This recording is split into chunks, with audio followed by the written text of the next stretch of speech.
And political parties in the government of national unity appear to be aligned as Finance Minister Enoch Godongwana prepares for his third attempt at tabling the budget tomorrow.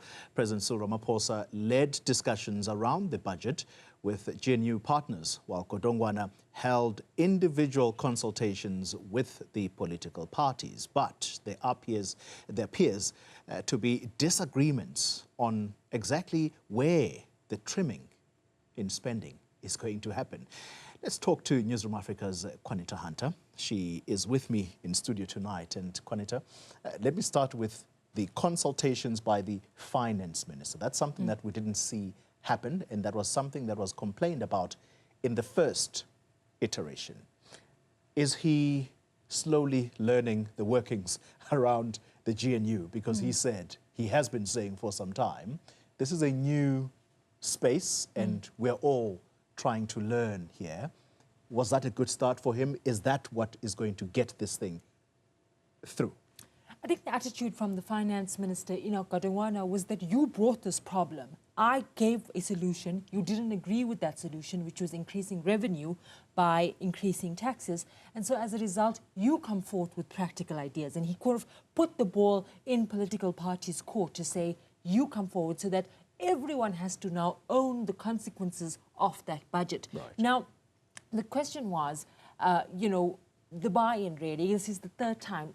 Tomorrow will be 91 days since Enoch Godongwana was supposed to go up on that podium and deliver Budget 1.0. We had no idea in February that it would not be passed, that it would not be a seamless process. It's been 2 months in the budgeting process and there's still no budget passed. And so now there's a bit of sigh of relief from the Treasury team that there is buy-in from the political parties in principle that where the way that this budget can proceed is by trimming expenditure.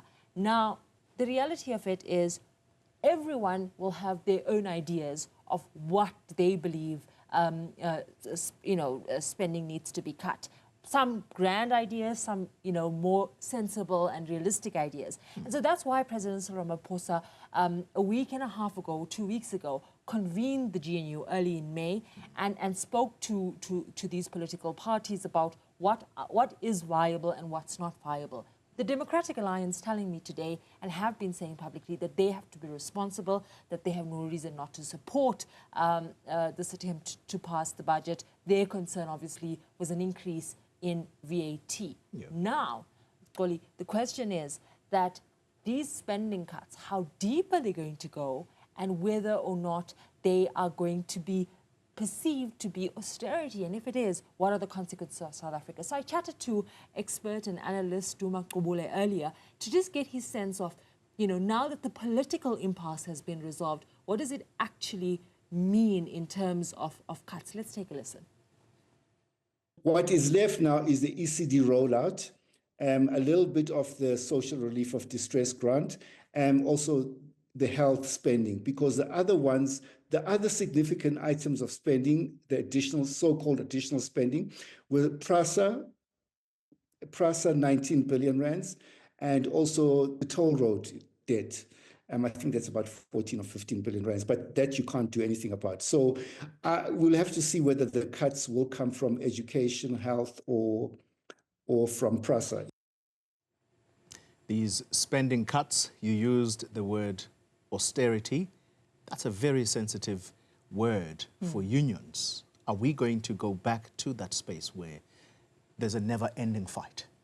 I think the issue around trimming the budget is sort of the finance minister saying there's nothing else I can do, and so his back was against the wall. But we saw from the opposition in Parliament, the economic freedom fighters as well as the MK party, saying there's no way they are going to support an austerity budget that is not pro-poor, that is not going to stimulate the economy, and more importantly, not going to help state-owned enterprises. And so what you're going to have, and this is what we expect tomorrow, that you have GNU partners coming to the table.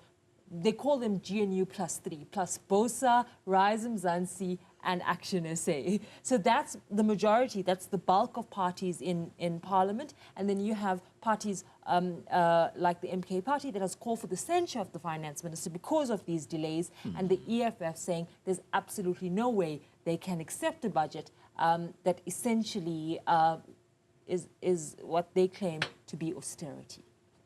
Qaanitah Hunter, thank you very much for explaining that to us. Our senior reporter talking to us about Budget 3.0. It will be tabled tomorrow. It's a massive day tomorrow.